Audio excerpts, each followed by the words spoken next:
আল্লাহ আমাদেরকে তৌফিক দিয়েছেন আসার মতো বসার মতো। নেয়ামতের শুকর আদায়ার্থে ইমানের আওয়াজকে উঁচু করে এক আওয়াজে উচ্চ কণ্ঠে সকলেই পড়ি আলহামদুলিল্লাহ।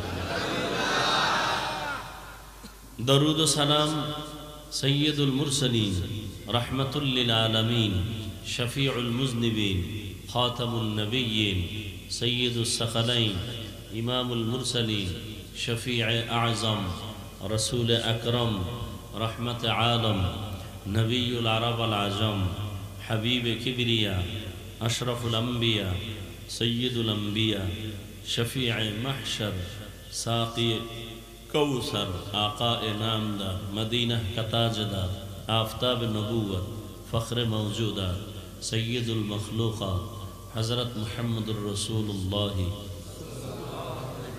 সবাই পড়েন সাল্লাল্লাহু। নবীর নামে দরুদ পড়লে কি হবে? গুনাহ সওয়াব দরকার নেই। অনেকে বলে না এত সওয়াব রাখবো কই, অথচ সওয়াবের কাজই করে না।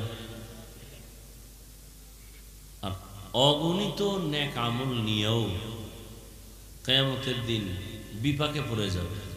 যেমন হাদিসে একটি ঘটনা আছে, কিয়ামতের দিন একজন আবেদ আল্লাহর আদালতে দাঁড়াবে।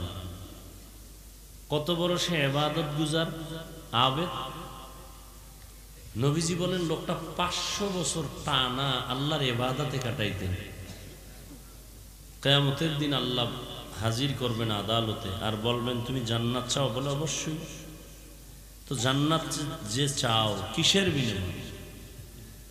আবেদ বলবে আল্লাহ 500 বছর ইবাদত করছি, এর বিনিময়ে। ও আমার রহমত লাগবে না? বলে রহমত কেন? 500 বছরের ইবাদত। তখন আল্লাহ বলবেন ফেরেশতাকে একটু সামন দিকে নিয়ে যাও। যত সামনে যাবে তত জাহান্নামের আগুনের তাপ আসবে, শরীরে লাগবে, চামড়াগুলো পোড়া পোড়া অবস্থা হবে, পানির পিপাসায় কলিজা ছটফট করবে। তখন আল্লাহর বান্দা বলবে আমাকে একটু পানির প্রয়োজন। হাসরের মাঠে কেউ আমাকে পানি দিবে? একজন ফেরেশতাকে আল্লাহ মানবের আকৃতি দিয়া পানি নিয়ে পাঠাবেন। এক গ্লাস পানি নিয়ে ঘুরবে, পানি লাগবে কার? পানি। 500 বছরের ইবাদত করনেওয়ালা বলবে আমাকে দাও। বলে এটা বিনা শর্তে দেওয়া যাবে না। কি শর্ত? তার বিনিময়ে কিছু দিতে হবে। তোমার এক গ্লাস পানির বিনিময়ে কত? বলে 500 বছরের ইবাদত। ওই লোকটা পিপাসায় ছটফট করে বলবে বাইসে লই।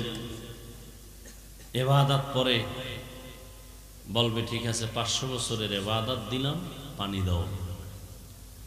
এক গ্লাস পানি পান করার পরে পিপাসা নিবারণ হবে না, বলবে আবার পানি। বলে আবার ইবাদত? কে ইবাদত নাই, কে পানিও নেই। তখন সেজদায় পড়ে যাবে, আল্লাহ মাফ করে দাও। এক গ্লাস পানির মূল্য যদি হয় 500 বছরের ইবাদত, কত শত গ্লাস পানি নিজে পান করেছে, কত পানি অপচয় করেছে। কিছু বুজুর্গ আমগো দেশে কিছু কি বুজুর্গ, মূর্খ বুজুর্গ, এরা মসজিদে যায় কল ছাইরে দিয়ে মেসওয়াক গুতায়, আর ওদিক দিয়ে ওজুর কলের পানি পড়ে। বুজুর্গ পাও ধুইতে পানি লাগবে অল্প, অপচয় পানি খরচ করে, লাগে না। এরপর হাত ধুইতে পানি লাগবে আধা গ্লাস, সেখানে অর্ধ জগের পানি শেষ। আল্লাহর কাছে প্রতিটি ফোঁটা জবাব দিতে হবে। তাহলে এই যে বললাম সওয়াব দিয়া করব কি? 500 বছরের ইবাদত দিয়া এক গ্লাস পানি পান করতে হলো কিয়ামতের দিন।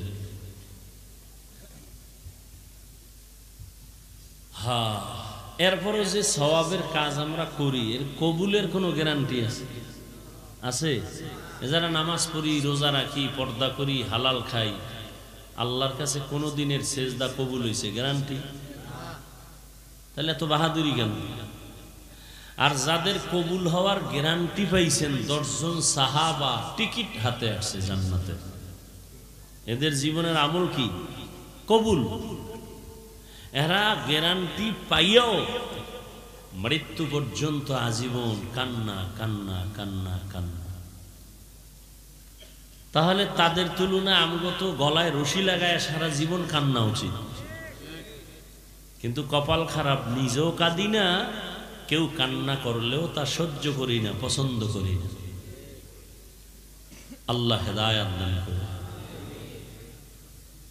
সংক্ষেপ কথা, রাত্র অধিক, আমারও আবার দূরে দৌড়াইতে হয়, যেতে হবে আপনাদের এক রাত, আমার তো প্রতি রাত। আর দৌড়াইয়াও যদি ফলাফলটা উম্মতের মধ্যে ভালো হইতো, দিল খুশি হইতো, ফলাফল তো জিরো। এত বয়ান, তাবলিগওয়ালাদের বয়ান, কিলাকিলি লেগে গেছে তাবলিগের মধ্যে, কারা কত বেশি দাওয়াত দিতে পারে।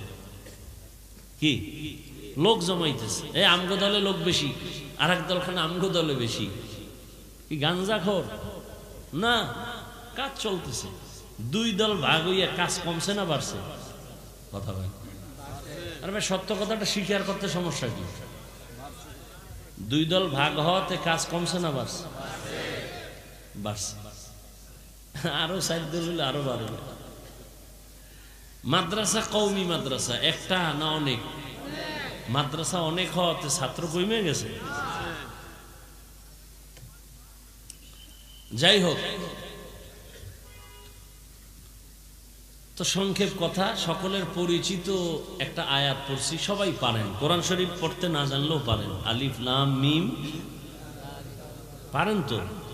যালিকাল কিতাবু লা রাইবা ফীহি হুদাল লিল, আপনাদের খুব কাছের মুখস্থ করা একটা আয়াতের সংক্ষিপ্ত কিছু ব্যাখ্যা করব, এরপরে দোয়া করব ইনশাআল্লাহ। ওয়াজ কি হেদায়েতের গ্যারান্টি? হ্যাঁ, আরে আমি কেন আর মক্কা মদিনার ইমাম কেন? স্বয়ং রসুল, যে রসুলের চেহারা একবার দেখলে ঈমানের সাথে জাহান্নাম হারাম, যে নবীজির চেহারার দিকে মোহাব্বতের একটা নজর দিলে পেটের ক্ষুধা থাকে না। সুবহানাল্লাহ আসে না? আসবে কেমনি? সারাদিন এই জিহ্বা দ্বারা গালি, গীবত, মিথ্যা, সেই জবানে সুবহানাল্লাহ আসতে তো একটু সময়ের ব্যাপার, ওটা অনেক ভিতরে চলে গেছে না।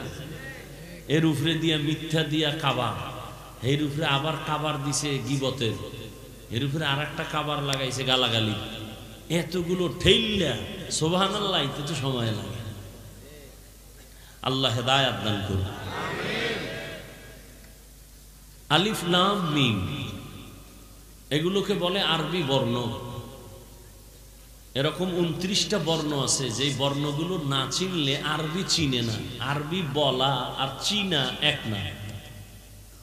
একজনে সৌদি আরব জীবনে 10 টাকা দিতে পারে না, সৌদি আরব কয়েক মাস থাইকা আমগো থেকে বেশি আরবি কয়, কিন্তু দেখিয়া কিছু পারে না, বলতে পারে, চিনে না। কেন চিনে না? 29টা অক্ষর চিনে না, এজন্য চিনে না। পৃথিবীতে যত ভাষা আছে সমস্ত ভাষা চিনার জন্য, শিখার জন্য ওই ভাষার নির্দিষ্ট কিছু বর্ণ আছে, অক্ষর আছে। বাংলা ভাষার জন্য আছে স্বরবর্ণ, ব্যঞ্জন বর্ণ আছে না? ইংরেজি শিখার জন্য ABCD Z পর্যন্ত আছে। হিন্দি, উর্দু, ফার্সি শিখার জন্য আলাদা 7টা অক্ষর আছে। তো সংক্ষেপ কথা, আমি বিস্তারিত কথা বলবো না। আলিফ লাম নিয়ে কথা বললে 1 ঘন্টা চলে যাবে, শুধু আলিফ লাম মিমের উপরে আলোচনা করব। কারণ আল্লাহ পাকের কোরআন তো ওজন মাত্র 250 গ্রাম, তাও হবে না। আমরা যে কোরআন শরীফ পড়ি কত ওজন? জবাব দিবেন না? 250 গ্রাম হইলেও হইতে পারে, কিন্তু এটার হাকিকতে ওজন কত? পাহাড় বলতেছে আমি পারবো না, জমিন বলে আমি পারবো না। আল্লাহ কয় মানুষের ঘাড়ের উপরে চাপায় দিলাম। প্রথম কোরআন আসছে রসুলের উপর। সে রসুল কেমন? তারে আল্লাহ আগে সাজাইছেন, আল্লাহ তাকে চয়ন করছেন, সিলেক্ট করছেন। সিলেক্ট কইরেই দেন নাই, 40টা বছর নবীরে দিয়া পুরা জীবনকে মজবুত করায়া এরপরে 40-এর পরে গিয়া কোরআন শুরু। কত পরে? আচ্ছা, রসুলের 40-এর আগে কি বুঝ হয় নাই? আর তো তুলনাই হয় না। সমস্ত নবী রসুলদের তুলনা আর রসুলের সাথে এক। আমার রসুলের মেধার কোনো তুলনাই নাই, তো 40-এর পরে কোরআন দিলেন কেন? ঈসা নবীরে তো ছোট শিশুবেলা দিছে, আল্লাহ নবীরে তো আরো আগে দেওয়ার কথা, 40-এর পরে দিলেন কেন? এক প্রশ্ন। আর এই নবী 40 বছর করলেন কি? বললাম না, এগুলি যদি একটা একটা পয়েন্টে ঢুকি অনেক সময় চলে যাবে, আমারও ধৈর্য হবে না, আপনাদেরও হবে না। না খাইয়ে কত চিনলেন যায়। গেছিলাম খাইতে, বক্তা অনেক টাইম হয়ে গেছে, আমি তো চলেন খাওন বা আল্লাহ। 40-এর পরে কোরআন দিলেন কেন? কঠিন প্রশ্ন, এবং এই প্রশ্নের জবাবের মধ্যে আমাদের অনেক শিক্ষণীয় উপদেশ আছে। কারণ এখন ভেজালে ভরা দুনিয়া, সব থেকে বেশি ভেজাল ধর্মের ঘরে, ইসলামের ঘরে। পণ্ডিত বেশি, ভেজালও বেশি। প্রত্যেকটার জবাব আছে, ভেজালের অনেক জবাব। আবার 40-এর পরে আল্লাহ কোরআন দিলেন, তো 40 বছর পর্যন্ত নবী করলেন কি? কয় বাইতুল্লাহ থেকে গিয়া হেঁটে হেঁটে ওই উঁচু হেরা পাহাড়ে উঠা গর্তের মধ্যে নাইমা আল্লাহর ধ্যানে সাধনায় নবী সময় কাটাইতেন। এখন এখানে আরো কঠিন প্রশ্ন, বাইতুল্লাহর দাম বেশি না হেরা পাহাড়ের দাম বেশি? কি আপনাদের ধারণা কি? বাইতুল্লাহর দাম না? ইন্না আউওয়ালা বাইতুন উযিআ লিন-নাসি লাল্লাযী বিবাক্কাতা মুবারাকান ওয়া হুদা মুবারাকান ওয়া হুদাল লিল আলামিন।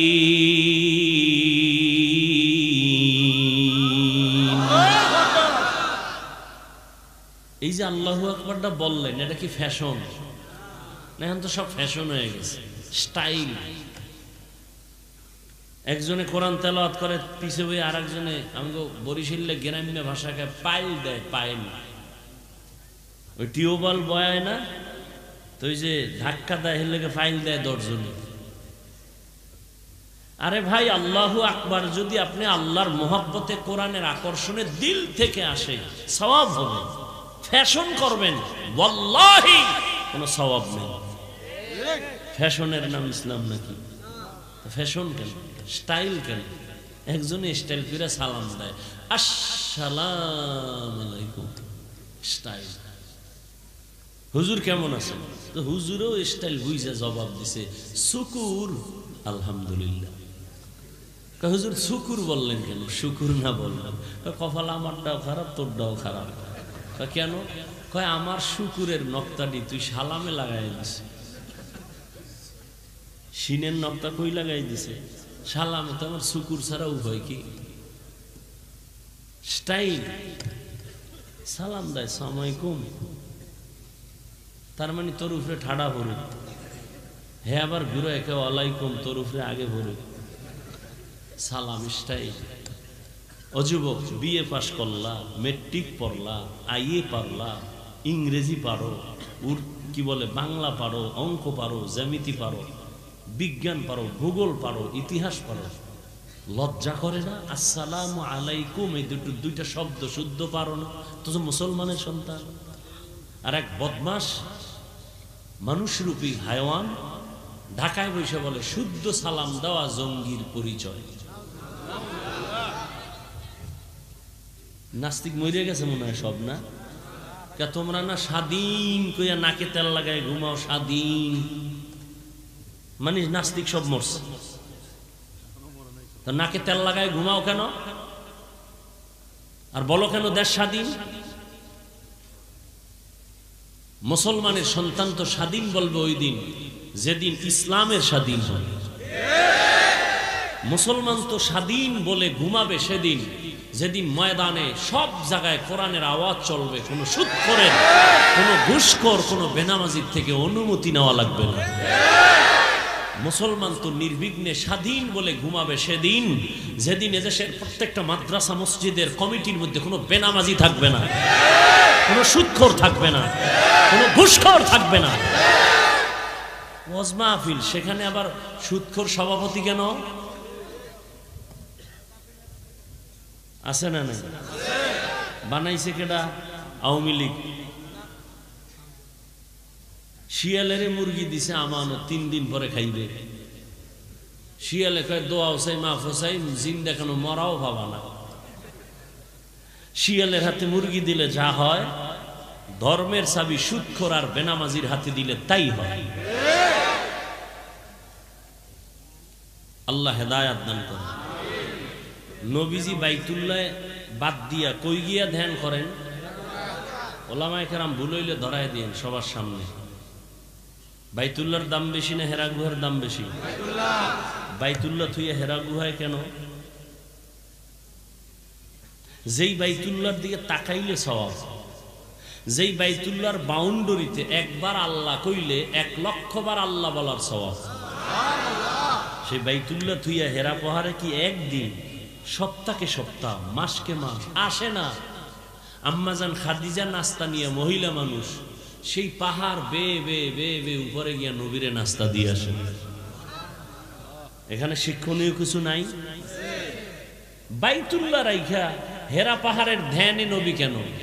এই জবাব আমগো দেশের মৌলবীরা যদি জানতো, কোনদিন পীর মুরিদির বিরুদ্ধে জবান খুলতো না। আল্লাহ হেদায়াত দান করুন। নবীর কাছে কোরআন আইতে 23 বছর কেন?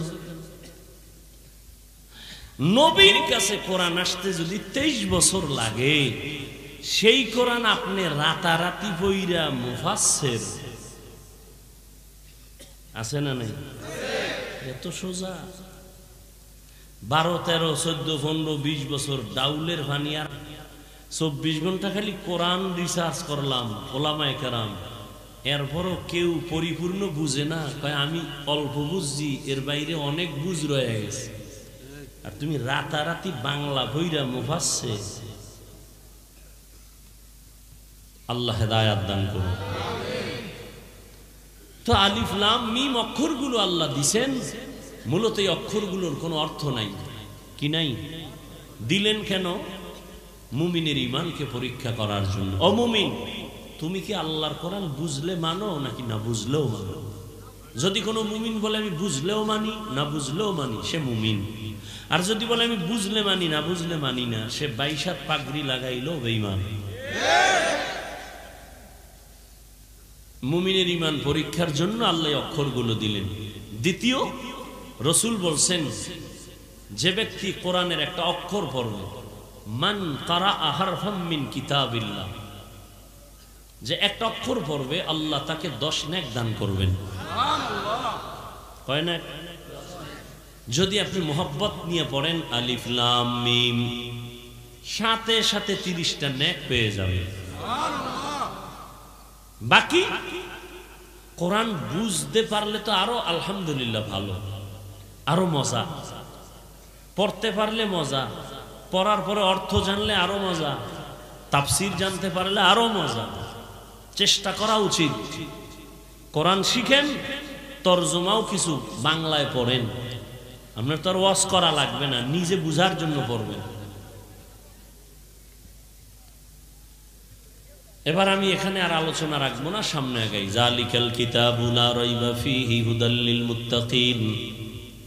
এই হুদাল লিল মুত্তাকিন, আল্লাহ এখানে বড় একটা কথা বলতেছেন কি, আমি কোরআন দিলাম কেন?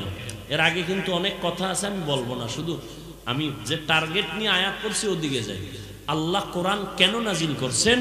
আল্লাহ বলেন মুত্তাকিনদের হেদায়াতের জন্য। মুত্তাকিন কারা? মুত্তাকি বলে যারা আল্লাহকে ভয় করে, যারা আল্লাহকে ভয় করে। এখন আমি যদি প্রশ্ন করি, আপনারা কারা কারা আল্লাহকে ভয় করেন? সবাই হাত উঠাইবে না?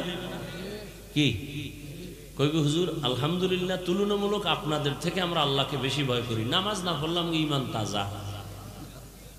কথা ঠিক না? অথচ আমি টুপি মাথায় দিয়ে আমিও বলি আল্লাহকে ভয় করি। আপনি টুপি খুলে দিয়ে বলেন আল্লাহকে ভয় করি।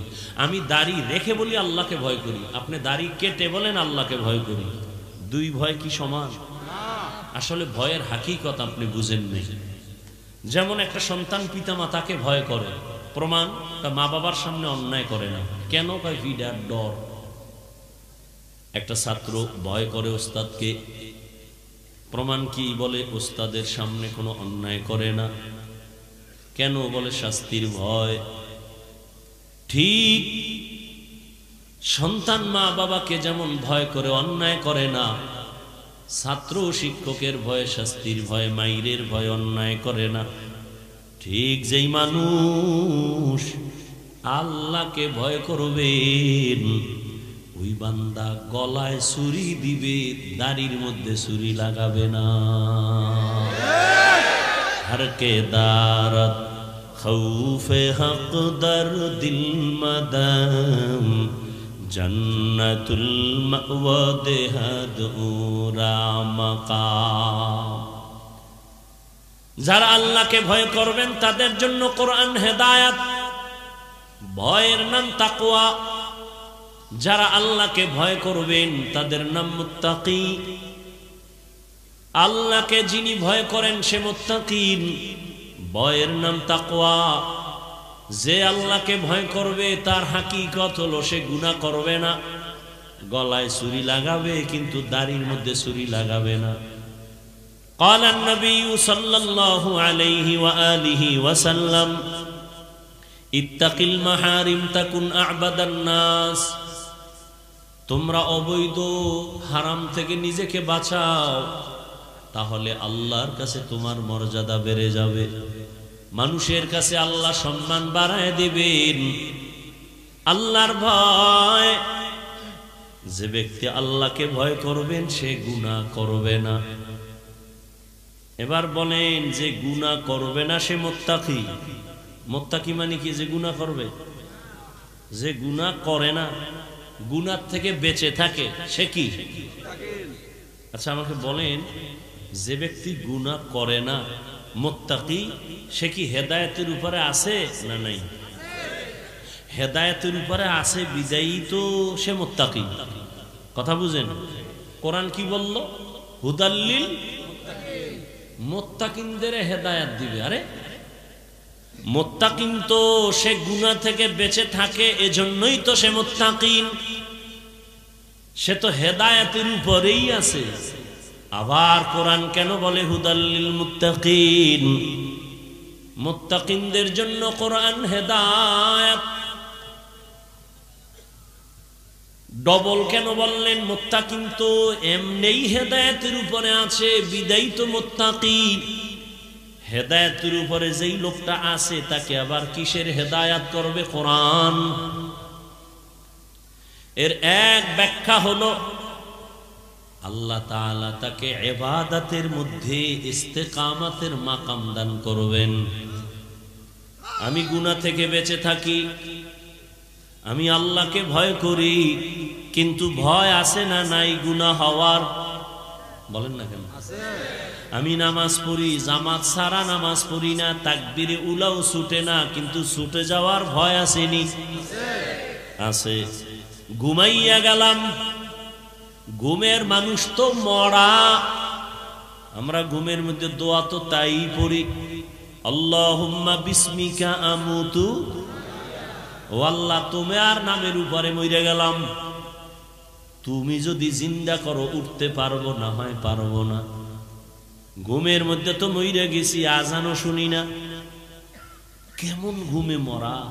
সরে আইসা আমার আপনাদের অনেক বাড়ির ম্যাডামের কানের অলংকার সিরিয়াল হয়ে গেছে, টের পায় না, মরা। সব নিয়ে গেছে, খবর নাই। তাহলে আল্লাহ পাক তার নামের উপরে আমরা ঘুমায় গেলাম, ফজরটা যদি উঠতে না পারি কাজা হয়ে যাওয়ার সম্ভাবনা আছে না নাই?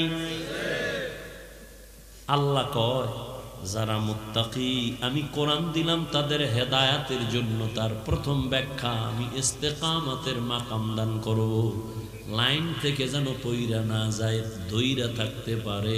আমি আল্লাহ কুদরতি ভাবে তারে এমন ভাবে শক্তি দিব যে হকের উপরে মজবুত হয়ে চলতে পারবে।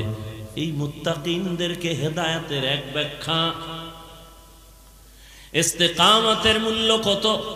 আল ইস্তেকামাতু খায়রুম মিন আলফি কারামাহ। খাঁটি আল্লাহওয়ালার 1000 কারামত, এর থেকেও ইস্তেকামতের মূল্য বেশি। দ্বিতীয় জবাব, হেদায়েত দিবেন মুত্তাকিনদেরকে, তার মানে আমার রব তার কুদরতি জিম্মায় মুত্তাকিনদেরকে জান্নাত পর্যন্ত পৌঁছাইয়া দিবে। এখন মুত্তাকি কে? এতক্ষণ কিন্তু সবাই বলে আল্লাহকে ভয় করি ভয় করি ভয় করি। মুত্তাকি কে? আমি যদি বলি আপনার মধ্যে তাকওয়া নাই, আপনার মনে কষ্ট যাবে। আল্লাহ কয় না, আমি নিজেই বলে দিলাম, যার মধ্যে 6টা গুণ দেখবা আছে, প্রমাণ হলো তার মধ্যে তাকওয়া আছে। আর যার মধ্যে তাকওয়া আছে, আমি আল্লাহ তাকে দুনিয়াতে পুরস্কার দিব 6টা, আখিরাতে পুরস্কার দিব আরো 2টা। টোটাল কয়টা? আখিরাতের প্রথম পুরস্কার হলো বিনা হিসাবে জান্নাত। আখিরাতে দ্বিতীয় পুরস্কার পর্দা ছাড়া ডাইরেক্ট আমার রবের সাথে হবে মুলাকাত। ইয়া ইলাহি মুঝসে মুঝকো दूर कर, ताके देखो मुझ में तुझको एक नजर। या इलाही तू मेरा माबूद है, या इलाही तू मेरा माशूक है। মুত্তাকিনদের দুনিয়াতে কে মুত্তাকি তা বুঝার জন্য কয় গুণ? বুঝলেন না কথা? মুত্তাকি কে এটা বুঝার জন্য কয় গুণ? 6টা গুণ দেখলে বোঝা যাবে তার মধ্যে তাকওয়া আছে, আল্লাহর ভয় আছে। আর এই 6 গুণালার জন্য দুনিয়াতে পুরস্কার কয়টা? 6টা। কয়টা? আর আখিরাতে আরো 2টা। আমি 6 পুরস্কার আর বলবো না, শুধু 6 গুণের 1 থেকে 2টা গুণের কথা বলে দোয়ার দিকে যাব। ধৈর্য হবে? মুত্তাকি কারা? আল্লাহ কোরআনের মধ্যে স্পষ্ট করে 6টা গুণের কথা বললেন। আমার দিকে খেয়াল করেন।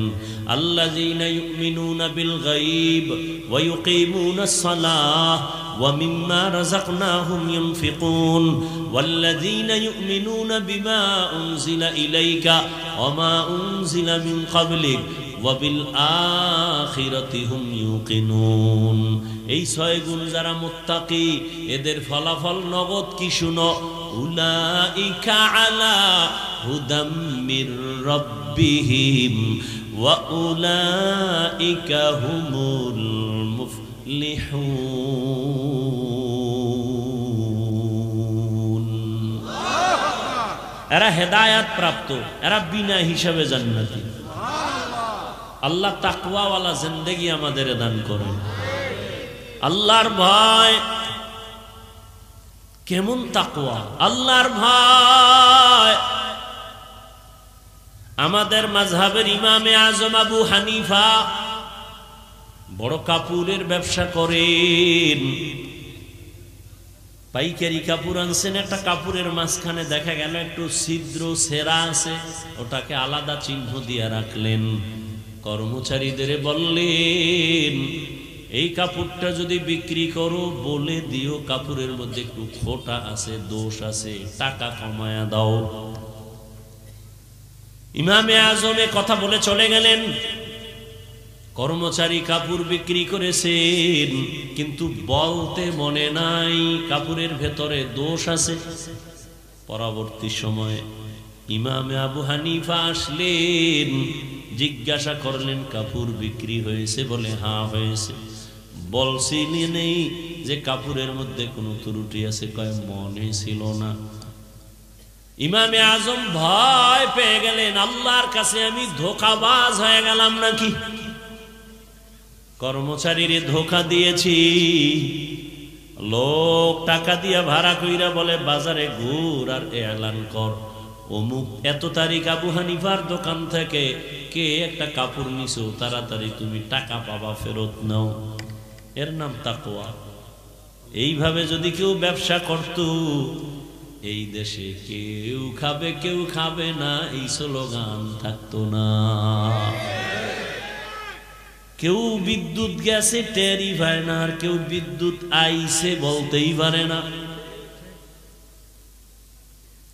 মানুষ তেল পায় না, পেঁয়াজ পায় না, রসুন পায় না, আবার অনেক জায়গায় গুদামজাত করে রাখছে, পেঁয়াজ পয়সা যাইতেছে, মানুষ পেঁয়াজ পায় না। অথচ ব্যবসার মধ্যে কত বরকত। আল্লাহ নবী বলেন, সততার সাথে যারা ব্যবসা করবে আমি ওয়াদা দিলাম আমার সাথে তারা জান্নাতে থাকবে। মুত্তাকিনদের গুণ হলো 6টা। 1 নাম্বার গুণ, ইউমিনুনা বিল গায়ব। গায়বের মালিক একমাত্র আমার আল্লাহ, এটা অন্তরে বিশ্বাস করতে হবে পরিপূর্ণভাবে। গায়বের মালিক কে? আল্লাহ। কয়জন? বলেন ভালো করে।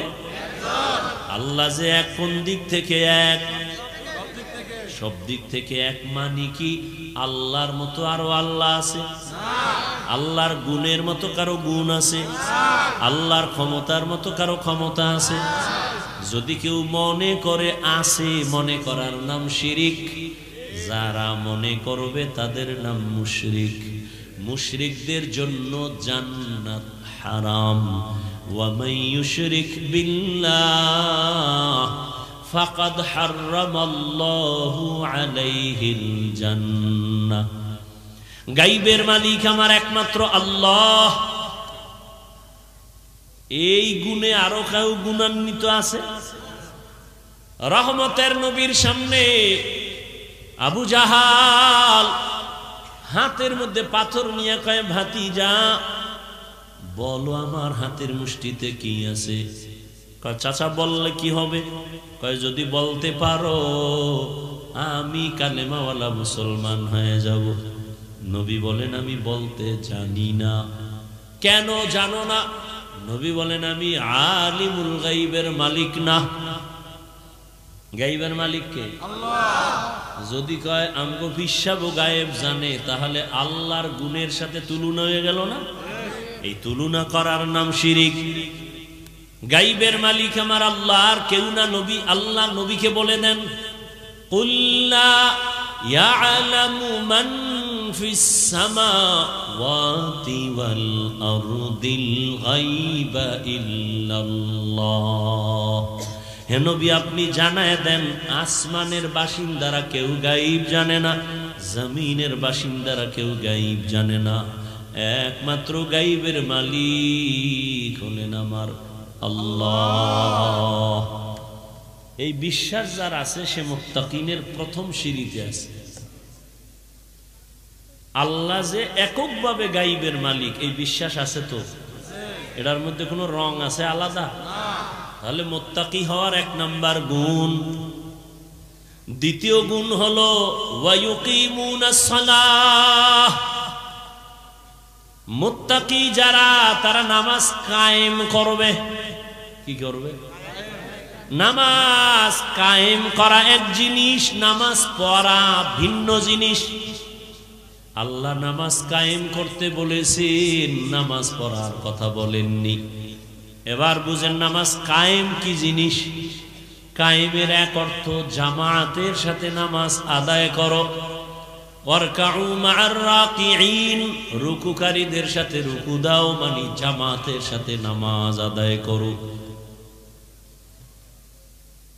এটা হলো নামাজ কায়েম। আল্লাহ নামাজ কায়েমের অর্ডার দিছেন, পড়ার কথা বলেন নাই। অর্থ একটা বলছি কায়েমের। এইটা শুনে বাড়ি গেলে বিশাল এক গ্যাঞ্জাম শুরু হয়ে যাবে। হাফিজ ভাই বলছে নামাজ নাকি আল্লাহ কায়েম করতে বলছে, আর কায়েমের অর্থ জামাতে পড়া। ও ম্যাডাম, আমি মসজিদে একা গেলে হবে না, চলো তুমিও মসজিদে চলো। নামাজ কায়েম করা লাগবে। এজন্য আরো কিছু কথা শুনে যান। কায়েমের 3টা অর্থ আছে। দ্বিতীয় অর্থ হলো ঠিক টাইম অনুযায়ী নামাজ আদায় করা। টাইম অনুযায়ী নামাজ, জোহরের নামাজ যেন আসরের টাইমে ঢুকে না যায়, আসরের নামাজ যেন মাগরিবের টাইমের মধ্যে ঢুকে না যায়। ওয়াক্ত আলাদা আলাদা আছে না? ফজরের নামাজটা যেন সূর্য উঠার পরে না যায়। টাইমের মধ্যে নামাজ পড়াও, নামাজ কায়েম করা। কায়েমের আর একটা অর্থ হলো খুশু খুজুর সাথে নামাজ আদায় করো। খুশু মানি আল্লাহর ভয়, খুজু মানি বিনয়ী। আল্লাহর কাছে একেবারে নরম দুর্বল হয়ে নামাজে দাঁড়াও। একজন মামলার আসামি যখন বিচারকের সামনে দাঁড়ায় তার শরীরে কোনো শক্তি থাকে না, শরীরটা কাঁপতে থাকে। বিচারক না জানে আমার রায়টা কোন দিকে দেয়, ভয়। ঠিক আল্লাহ তো সব থেকে সব বিচারপতির বিচার আল্লাহর হাতে, আল্লাহ সব থেকে বড়। আল্লাহর সামনে যখন আমি নামাজে দাঁড়াইছি, আল্লাহু আকবার মানে আল্লাহ সবার বড়, তখন তো তুমি বিনয়ী হবা, ভয় নিয়ে দাঁড়াবা। আর আল্লাহর ভয় নিয়ে যখন নামাজে দাঁড়াবে, ওই বান্দার অন্তরে কখনো দুনিয়ার দোকানের চিন্তা আসতে পারে না। আল্লাহর ভয়, আমি আল্লাহকে দেখে দেখে নামাজ আদায় করি, না হয় আল্লাহ আমাকে দেখতেছেন। নামাজ, নবীজি বলেন বাইনাল আবদি ওয়া বাইনাল কুফরি তরকুস সালাহ। মুমিন আর বেঈমানের মধ্যে ব্যবধান হলো নামাজ। বেঈমানেরা নামাজ পড়ে না, মুমিনেরা নামাজ ছাড়ে না। নামাজ কত ওয়াক্ত? সপ্তাহে কয় দিন? একদিন। 5 ওয়াক্ত নামাজ প্রতিদিন লাগবে। এই যুবকেরা বলো, মাঝে মাঝে ছেড়ে দেওয়া যাবে না? বলার পরেও যদি নামাজ না পড়ো, ফিডার ওজন কত বেশি হবে? নামাজ, ইন্নাস সালাতা তানহা আনিল ফাহশাই ওয়াল মুনকার ওয়ালা যিকরুল্লাহি আকবার। নামাজ এমন একটা মেডিসিন, যারা ব্যবহার করবে দুনিয়াতে তাদের মতো ভালো আর কেউ হবে না, গুনাহ তাদেরকে আসর করবে না। নামাজ যার যত সুন্দর তার আমল তত সুন্দর, নামাজ যত সুন্দর তার আখলাক তত সুন্দর, নামাজ যত সুন্দর তার লেনদেন সুন্দর, তার ওয়াদা সুন্দর, তার চরিত্র সুন্দর, তার ব্যবহার সুন্দর। আমি বড় বক্তা হইয়াও যদি দেখেন আমার কথায় ভেজাল, ওয়াদায় ভেজাল, বুঝতে হবে আমার নামাজে ভেজাল। মকুন সুসুতি নামাজে পাঞ্জে গানা ফাওয়াইনুল লিল মুসাল্লিনাল্লাযিনা মুমিনারা ইনামাজ ইমদাদ দা ইস্তাঈনু আয়াতে কুরআন। রহমতের নবী বলেন, কেউ যদি এশার নামাজ পড়ে ঘুমায়, আবার ঘুম থেকে উঠে যদি ফজরের নামাজ আদায় করে, রহমতের নবী বলেন সারা রাত ঘুমাইয়াও তোর ঘুমটাও নেকের পাল্লায় ওজন হয়ে যাবে। ও আমার কলিজার যুবক, ও বৃদ্ধ বাবাজি, ও পর্দার আড়ালের মা বোনেরা, আপনাদের মতো কি 5 বেলার নামাজি অভাব নাই? ও মুরব্বী, আপনার মতো কত বান্দা হাতে লাঠি নিয়ে মসজিদে গিয়া নামাজ আদায় করে, বলেন আপনি কেন নামাজ পড়তে গিয়া পারেন না? ও আমার কলিজার যুবক বাবারা, জীবনে মাদ্রাসায় পড়ে নাই এমনও যুবক স্কুল কলেজে পড়ে, জেনারেল লাইনে থাকে, চাকরি করে, ব্যবসা করে, 5 ওয়াক্ত নামাজ পড়ে আসেনি। বিবেকটাকে জিজ্ঞাসা করো, তুমি কেন পারবা না? ও পর্দার আড়ালের আম্মা জান বোনেরা, আপনার মতো কত মা, কত বোন এখনো আছে পর্দা করে, স্বামীর মাল হেফাজত করে, 5 বেলার নামাজ পড়ে, হালাল ভাবে চলে, সন্তানটাকে আদর্শ সন্তান বানাবার জন্য প্রচেষ্টা চালায়, মোবাইলে সময় নষ্ট করে না, এমন নারী এই এলাকায় আসেনি? এরে আম্মা জানের, আপনারা কেন পারবেন না? আল্লাহর জান্নাত বিনা হিসাবে যদি পাইতেই হয়, মুত্তাকিনদের খাতায় নাম লেখাইয়া আল্লাহর মুহাব্বত নিয়ে নামাজ কায়েম করবেন। আল্লাহর মোহাব্বতে নামাজে দাঁড়াবেন, রিজিকে বরকত বেড়ে যাবে, নামাজ পড়বেন, আল্লাহ ফেরেশতা দিয়া পাহারা দিবেন। ও নবীর উম্মতের দল, 3 নাম্বার মুত্তাকিনদের গুণ, ওয়া মিম্মা রাযাকনাহুম ইউনফিকুন, আল্লাহর দেয়া সম্পদ আল্লাহর রাস্তায় ব্যয় করবে। এই যে আপনারা দান করলেন, মাদ্রাসায় দিবেন, গরিবের দিবেন, ইয়েতিমের দিবেন, মানুষের কল্যাণে ব্যয় করবেন, সব হবে দান, আল্লাহর দেওয়া সম্পদ। কিয়ামতের দিন আল্লাহ এর বরকতে জান্নাত আপনার জন্য কবুল করে ফেলবেন। মুত্তাকিনদের এই দানের হাত বাড়াইয়া আল্লাহর মহব্বত নিয়ে চলবেন, আল্লাহ পাক জান্নাতের পথ আসান করে দিবেন। এরে নবীর উম্মতের দল, এতক্ষণ বয়ান শুনলেন, জীবনে বয়ান তো আপনারাও কম জানেন না, এরপরও কেন নামাজ নাই, কেন রোজা নাই, কেন নবীর তরিকা মতো চলেন না? অন্তরে আল্লাহর ভয় নাই, শুধু একটাই কারণ, আল্লাহর ভয় যতদিন পর্যন্ত আসবে না ততদিন পর্যন্ত কোনো বয়ান কাজে লাগানো যাবে না রে বাবা। এ কারণে আল্লাহর ভয় তাকওয়া অন্তরে জমা করার জন্য এ জমিনে যারা আল্লাহর ভয় নিয়ে চলে, পর্দা করে, হালাল খায়, আল্লাহর প্রিয় বান্দা, ওলিয়ে কামেল, আল্লাহর বান্দা, উলামায়ে আহলে হক, এদের বন্ধু বানাইয়া এদের নেক নজর নিয়ে নেক আমল করেন, নামাজি হয়ে যান, অন্তরে পেছনের গুনাহ থেকে তওবা করেন। জীবনে তো নামাজ কম সারলাম না, মনে চাইছে নামাজ পড়ি না, পড়ব না, পড়ি নাই, মনে চাইছে গুনাহ করব, করেছি, এখন থেকে তওবা করেন, আর জীবনে নামাজ ছাড়ব না, বেপরদায় চলব না, দাড়ি কাটব না, মা বাবার দোয়া নিয়া, উলামায়ে কেরামের পরামর্শ নিয়া, মুরব্বী ওস্তাদদের দোয়া নিয়া আমি নবীর তরিকা মেনে চলবো, আর কোনোদিন নামাজ ছাড়ব না। জীবনে তো কম গুনাহ করি নাই যুবক, এখন আল্লাহর কাছে তওবা করো। ঘুমের মধ্যেও তো কত যুবকের মরণ হয়, কোন দিন মরণের ডাক আসবে জানাও নাই, আল্লাহর কাছে তওবা করে নাও। মা বাবার দোয়া নিয়া, উলামায়ে কেরামের পরামর্শ নিয়া নবীর তরিকা মেনে চলবা, কারো বেয়াদবি করে বরদোয়া নিবা না, নামাজ ছাড়বা না, বেপরদায় চলবা না, দাড়ি কাটবা না। তওবা করার মতো যদি কারো অন্তর তৈরি হয়, মুনাফিকি না থাকে,